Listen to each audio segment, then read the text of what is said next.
पुराने समय की बात है। एक गुरुकुल की आचार्य अपने शिष्य की सेवा भावना से बहुत प्रभावित हुए। शिक्षा पूरी होने के बाद शिष्य को विदा करने का समय आया। तब गुरु ने शिष्य को आशीर्वाद के रूप में एक ऐसा दर्पण दिया जिसमें व्यक्ति के मन के छिपे हुए भाव दिखाई देते थे।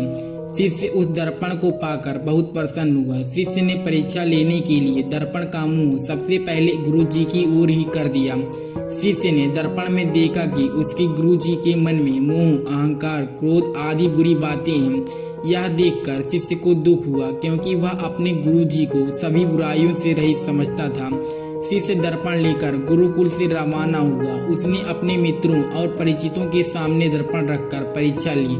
शिष्य को सभी के मन में कोई न कोई बुराई दिखाई दी। उसने अपने माता पिता की भी दर्पण से ली। माता पिता के मन में भी उसे कुछ बुराइयां दिखाई दी। यह देखकर शिष्य को बहुत दुख हुआ और इसके बाद वह एक बार फिर गुरुकुल पहुंचा। गुरुकुल में शिष्य ने गुरु जी से कहा कि गुरुदेव, मैंने इस दर्पण की मदद से देखा कि सभी के मन में कुछ न कुछ बुराई जरूर है। तब गुरु जी ने दर्पण का रुख शिष्य की ओर कर दिया।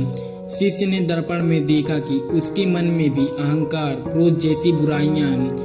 गुरु जी ने शिष्य को समझाते हुए कहा कि यह दर्पण मैंने तुम्हें अपनी बुराइयां देखकर खुद में सुधार करने के लिए दिया था, दूसरों की बुराइयां देखने के लिए नहीं। जितना समय दूसरों की बुराइयां देखने में लगाया, उतना समय खुद को सुधारने में लगाया होता तो अब तक तुम्हारा व्यक्तित्व बदल चुका होता।